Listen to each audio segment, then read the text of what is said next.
Hi gang, here we are looking at splitting emotions up into smaller, perhaps easier to deal with categories. So I spoke before about joy, peace and love, big separating line, anger, sadness and fear. Now it's not a very good thing to do, but we're going to take joy, peace and love and put them aside and just say get on with it. The more of those you express, the happier you will be.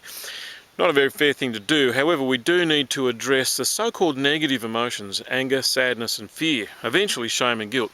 Today, we're on about anger. Separate videos about the other emotions. Problem with anger is that in our culture it's portrayed as something that you should not do.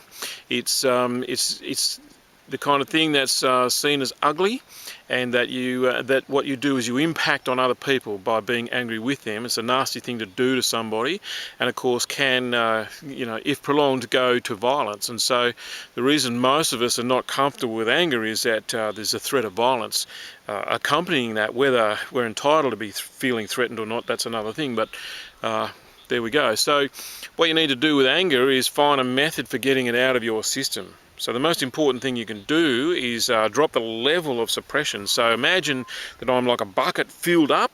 Once it gets to the top, then only a small drip is needed to cause a great outflow, and then I go off.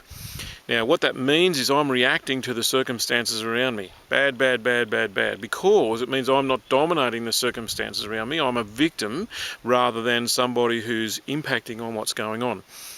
So if you're the kind of person who wants to lead a life determined by you, then this is one of the things that you've got to get straight with, and that is that the anger's got to be got out of your system. Now pretty much anything is okay. There are a couple of golden rules. The first one is, when processing anger out of your system, get a punching bag, get into it, make sure there's no one else around. And the reason for no one else being around is so that you can feel safe, that you're not impacting on someone else. So the golden rule about getting any of these things out of your system is that no other human being should be disadvantaged or impacted upon by what you're doing. So great to get out in a place like this out in the country where you can make as much noise as you want, be as silly as you want, and just go off.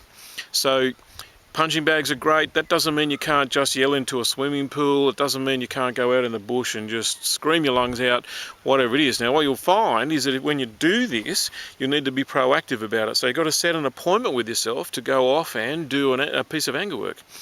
Now I'm going to suggest that this appointment should be a regular one, and that you need to go off and get this anger work done as a matter of urgency on a regular basis. For men in our culture, I'm saying at least once a month. Women maybe 2 or 3 months apart. Get it out of your system by whatever means works for you. Don't bother with, oh, I don't get angry, I don't feel angry. My response to that is that's not true. You've just got it suppressed enough that you can't feel it. Fair enough that you can't feel it. It's been a long time since it's been expressed.